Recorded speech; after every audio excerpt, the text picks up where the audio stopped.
بسم اللہ الرحمن الرحیم، دین ٹیلز میں خوش آمدید۔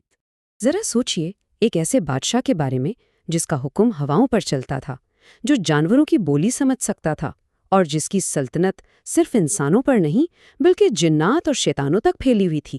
یہ کوئی فلمی کہانی نہیں ہے، نہیں، یہ بالکل سچی داستان ہے اللہ کے ایک عظیم نبی حضرت سلیمان علیہ السلام کی۔ تو آئیے اس عظیم داستان کے پہلے باب میں چلتے ہیں اور دیکھتے ہیں کہ اللہ تعالیٰ نے حضرت سلیمان علیہ السلام کو کیسی بے مثال بادشاہت عطا فرمائی تھی۔ حضرت سلیمان علیہ السلام نے اپنے والد حضرت داؤد علیہ السلام کے بعد حکومت سنبھالی، اور انہوں نے اللہ سے ایک دعا مانگی، ایک ایسی بادشاہت کی دعا جو نہ ان سے پہلے کسی کو ملی ہو اور نہ ان کے بعد کسی کو ملے، اور اللہ نے ان کی دعا قبول فرمائی۔ انہیں ہواؤں پر کنٹرول دے دیا گیا جو ان کے حکم سے مہینوں کا سفر گھنٹوں میں طے کرتی تھیں۔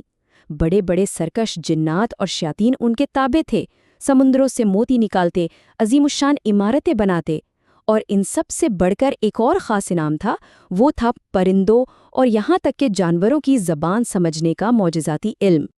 اور اتنی بڑی سلطنت کا ایک سب سے مشہور واقعہ ایک چھوٹے سے پرندے ہدہد سے شروع ہوتا ہے، ایک ایسا پرندہ جو ایک ایسی خبر لایا جس نے تاریخ کا رخ ہی بدل دیا۔ تو قصہ کچھ یوں ہے کہ ایک دن حضرت سلیمان علیہ السلام اپنے لشکر کا جائزہ لے رہے تھے۔ اس لشکر میں انسان، جنات اور پرندے سبھی شامل تھے۔ اچانک ان کی نظر پڑی اور انہوں نے دیکھا کہ ہدہد اپنی جگہ پر موجود نہیں ہے، اور ہدہد کی ذمہ داری تھی لشکر کے لیے پانی کی جگہیں تلاش کرنا۔ حضرت سلیمان علیہ السلام نے فرمایا کہ اگر ہدہد نے اپنی غیر حاضری کی کوئی ٹھوس وجہ پیش نہ کی تو اسے سخت سزا ملے گی۔ تھوڑی ہی دیر میں ہدہد حاضر ہوا اور کہنے لگا، میں ایک ایسی یقینی خبر لایا ہوں جو آپ کو معلوم نہیں۔ اس نے بتایا کہ وہ ملک سبا گیا تھا، جہاں کی حکمران ایک عورت ہے، ملکہ بلقیس۔ اس کے پاس ہر طرح کی نعمت ہے، اس کا تخت بہت بڑا ہے، لیکن وہ اور اس کی پوری قوم اللہ کو چھوڑ کر سورج کو سجدہ کرتی ہے۔ ہدہد سچ کہہ رہا تھا یا نہیں، یہ جاننے کے لیے حضرت سلیمان علیہ السلام نے ایک خط لکھا۔ انہوں نے یہ خط ہدہد کو دیا کہ جاؤ اور یہ ملکہ بلقیس تک پہنچا دو۔ خط کا آغاز اللہ کے نام سے تھا اور اس میں توحید کی ایک بہت واضح اور باوقار دعوت تھی کہ اللہ کی حاکمیت کو مان لو اور سرکشی کا رستہ چھوڑ دو۔ یہ خط صرف ایک پیغام نہیں تھا، بلکہ یہ ملکہ بلقیس اور اس کی پوری قوم کے لیے حکمت اور طاقت کا ایک امتحان تھا، جس نے انہیں ایک چوراہے پر لا کر کھڑا کر دیا تھا۔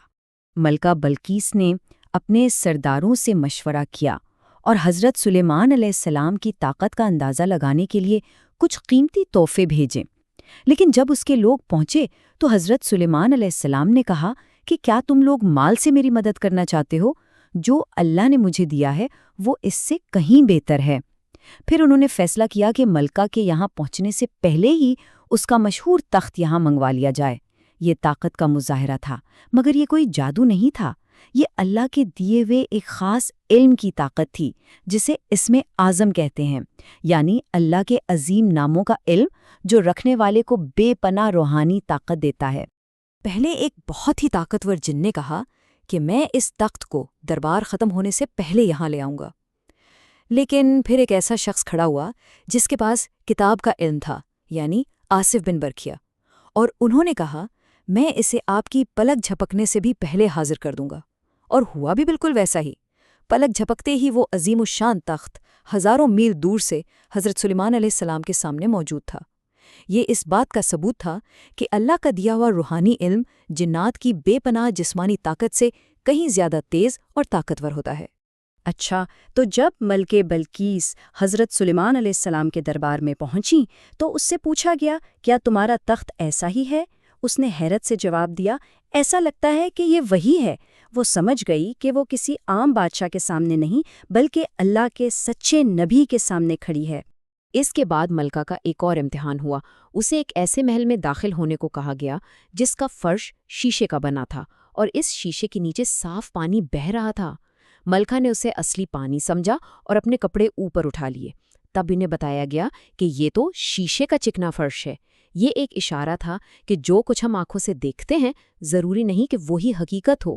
اس واقعے نے ملکہ بلقیس کے دل کے سارے شک دور کر دیے اور اس نے اپنی قوم کے سامنے ایمان لانے کا اعلان کر دیا۔ اب ہم اس کہانی کے آخری اور شاید سب سے اہم حصے کی طرف چلتے ہیں، جو حضرت سلیمان علیہ السلام کی وفات کے واقعے میں چھپے ایک بہت گہرے اور عبرت والے سبق پر روشنی ڈالتا ہے۔ حضرت سلیمان علیہ السلام کی وفات کا واقعہ بھی ایک معجزہ تھا۔ اللہ کے حکم سے وہ اپنی لاٹھی کے سہارے کھڑے عبادت کر رہے تھے کہ اسی حالت میں ان کا انتقال ہو گیا، مگر ان کا جسم اسی طرح ایک لمبے عرصے تک کھڑا رہا۔ ان کے حکم پر کام کرنے والے جنات انہیں زندہ سمجھتے رہے اور دن رات سخت محنت کرتے رہے۔ وہ ڈرتے تھے کہ اگر کام روکا تو انہیں سزا ملے گی۔ آخرکار دیمک نے آہستہ آہستہ ان کی لاٹھی کو اندر سے کھوکھلا کر دیا۔ جب لاٹھی ٹوٹی تب ان کا جسم زمین پر آیا، اور تب جنات کو پتہ چلا کہ حضرت سلیمان علیہ السلام تو کب کے وفات پا چکے تھے۔ اس واقعے نے جنات کے اس دعوے کو ہمیشہ کے لیے جھوٹا ثابت کر دیا کہ وہ غیب کا علم جانتے ہیں۔ اگر وہ غیب جانتے تو اتنے عرصے تک اس ذلت کی مشقت میں نہ پڑے رہتے۔ اس سے یہ ثابت ہوا کہ اصل علم تو صرف اور صرف اللہ کے پاس ہے، جو ہر ظاہر اور چھپی ہوئی چیز کو جانتا ہے۔ حضرت سلیمان علیہ السلام کی زندگی ہمیں سکھاتی ہے کہ اصلی طاقت مال و دولت یا حکومت میں نہیں ہے، بلکہ اللہ پر ایمان اور اس کی فرما برداری میں ہے۔ یہ ہمیں بتاتی ہے کہ علم جو ہے وہ جسمانی طاقت سے کہیں افضل ہے، اور سب سے بڑا سبق یہ ہے کہ تمام مخلوق فانی ہے اور غیب کا علم صرف اور صرف اللہ وحدہ لا شریک کے پاس ہے۔ اگر انبیاء کے یہ قصے سن کر اچھا لگا تو براہ کرم اس کاوش کو لائک کریں، اپنے دوستوں اور خاندان کے ساتھ شیئر کریں، اور مزید ایسے ہی اسلامی مواد کے لیے ہمارے چینل کو سبسکرائب کریں۔ جزاکم اللہ خیرا۔